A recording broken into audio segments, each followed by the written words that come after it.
What are some examples of disharmony? Okay, we have disharmony in relationship, disharmony in, how clean my house is, disharmony, I didn't get the grade that I wanted. All these are forms of disharmony. I work in a place where I cannot stand my boss or my job. It's a form of disharmony. So my tendency would be, let me quit my job and get rid of it. But a person needs to contain the disharmony, and we'll talk about when should he contain and when he shouldn't contain. But he should contain the disharmony and delay, just wanting to get rid of the disharmony, because that disharmony is what makes him strong. So if right now I'm set boundaries to somebody, okay, I told them that I don't like something that they've done or something, and now they're not talking to me, they're upset at me.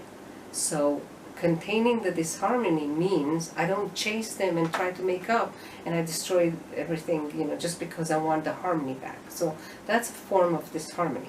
And why would someone agree to contain disharmony? Why would someone want to go through with the disharmony? If you try to avoid disharmony, okay, you're not getting strong. Mm-hmm. Okay? Now, sometimes you do have disharmony, and the disharmony did cause us to be traumatized. Okay? Anytime a person has been traumatized is because he had disharmony. So, if you have something happening to you, disharmony happening to you without you choosing it, this actually can be more damaging. Without you wanting to go through it, this can actually re-traumatize you. What we need to do is to come to a place where we realize disharmony is good for us, and then we don't resist the difficulty that we're going through. We trust ourselves and the universe that we can go through this disharmony. So instead of resisting it, we accept it. So this is, for example, in CBT, this is the cognitive behavioral therapy. The behavioral part is many times where we expose somebody to a disharmony gradually to make him desensitize to this disharmony. So if somebody is afraid of germs, okay, and he cannot contain the disharmony of having germs on his hands, okay, we'll get him to maybe put his hand, just without touching anything, in his mouth, okay? And he'll see that he survived it, everything is okay, he could contain the disharmony. Or avoid washing his hands 10 minutes, hold it before he goes and washes his hands. Or touch something and put it in his mouth and see that, nothing happened to him.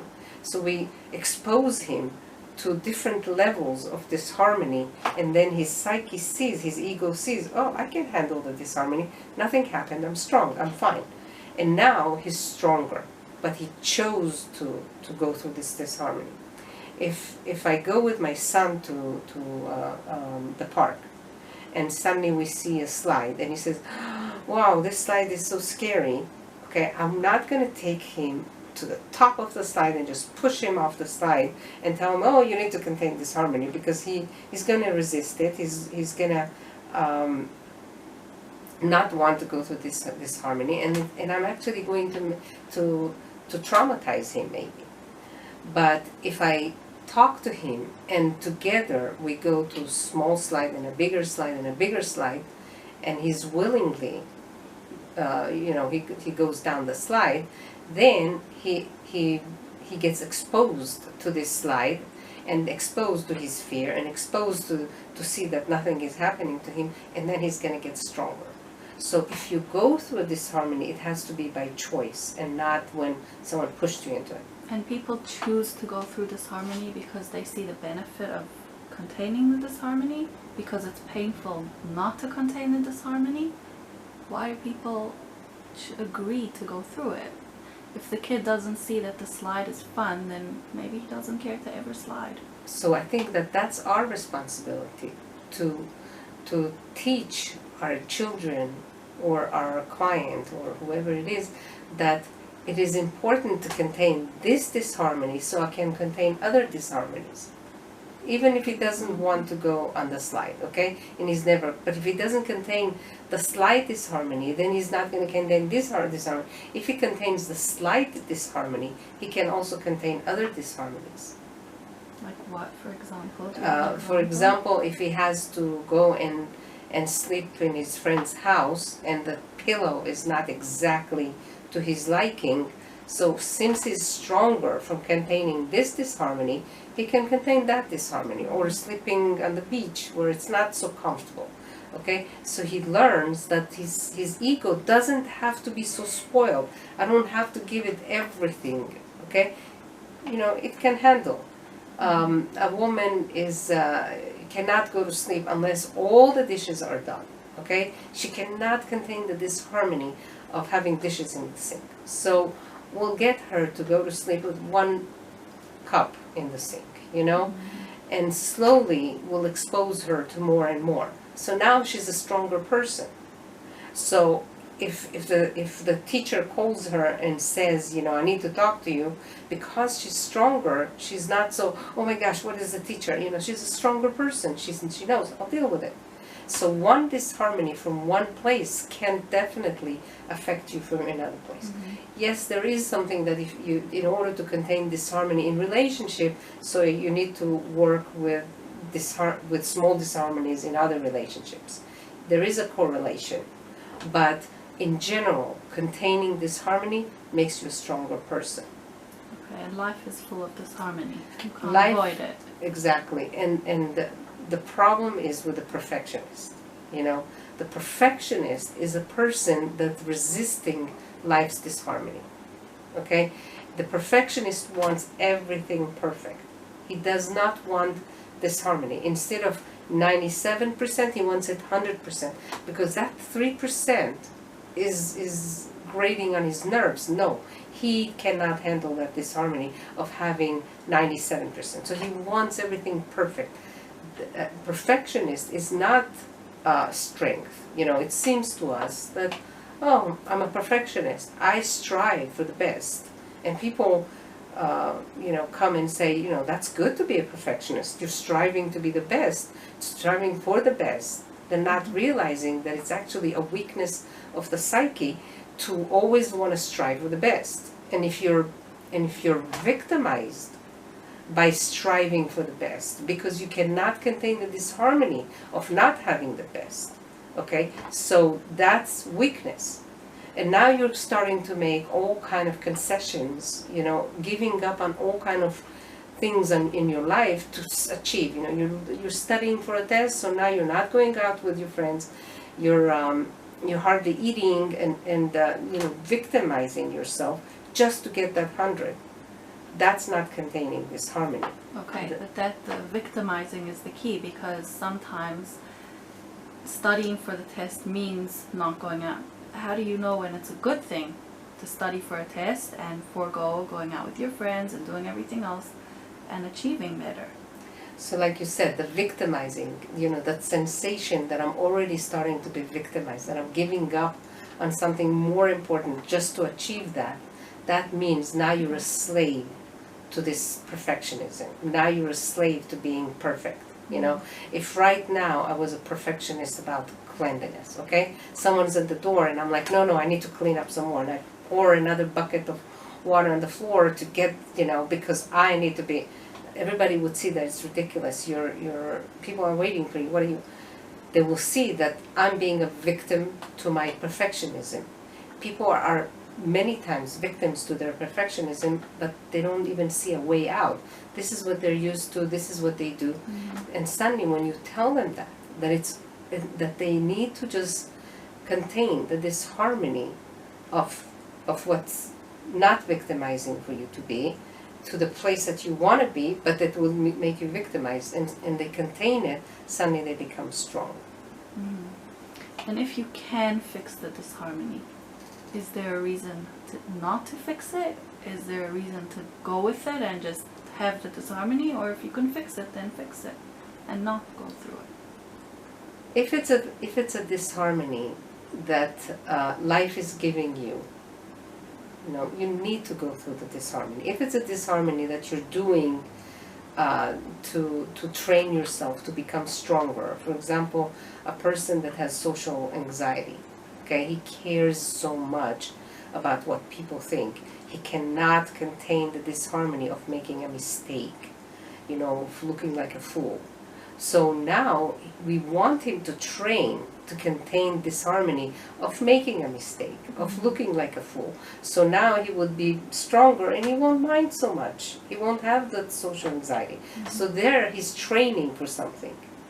But to just go and put yourself to disharmony for no reason, I don't see any, you know, unless you're really training yourself for something. I did want to mention there are two forms of disharmony that are very, very good for strength training, like I call it. You know, if a person wants to be very strong, one of them is being in limbo, where limbo means you're not here and you're not there. You're stuck between two situations. You know, like a person wants to get divorced already, but he's not really sure if he's done everything for the marriage. Maybe there's a chance. So he's in limbo. And that limbo is very, very strengthening for the psyche. And we all try to avoid it, you know. People say they've gone through some certain test. They don't know, do they have the disease? They don't have the disease. And many times they're like, I wish, even if I do have the disease, let me just know it, because I can't handle the limbo, because it's very hard on our psyche to be in limbo. But limbo is strengthening. So if you already are in limbo, accept it. Just let it be. Stop resisting it, because no, you're in a process of getting stronger. The second form of disharmony that is good for strength training is to be curious and overcoming your curiosity. You know, many times we're slave to our curiosity and we make lots of mistakes wanting to appease our curiosity. So to contain that, I'm curious, but I can delay satisfaction. Another form is to delay satisfaction, you know, that's also a form of disharmony. When you delay satisfaction, you don't just, okay, I want it all and I want it now. So the ego, which is the one, which is what's inside us that is resisting disharmony, sees that, I can handle disharmony, I'm just fine. You know, the person that went into the mall and asked somebody for 20 shekels or $20, and he got their $20 and he saw that nothing happened. He made himself look a little bit, you know, not so respected, and he was just fine. And suddenly the ego says, wow, I can survive it. So the exposure makes us exposure to disharmony makes us a lot stronger in life. Also, naturally we gravitate away from disharmony, and it's not fun and no one wants to go through it. Does that get easier over time, or is it always? It gets easier over time. The thing is that life doesn't let us just stay in first grade. So life provides us bigger disharmonies. So the same disharmony gets easier, but life has a way to train us, and it gives us bigger disharmonies. So yeah, we could stay in first grade and just always be, you know, with a little disharmonies, but we want to grow and become stronger, so life will take care of us. Okay, but it maybe becomes, it's more of a challenge, and it's not as difficult. The more we get used to it, the more challenging it is, as opposed to hard and It's really a point of mindset. Okay, if you know, I've met people that were strong and suddenly life throws a curveball and they like, oh, so resisting it. Once they realize you're in a process of getting stronger, be in the process. Don't try to get it over with. So just switching that mindset when they realize something's happening, something's, you know, I'm growing, and in the process of growing, that mindset makes them contain the disharmony.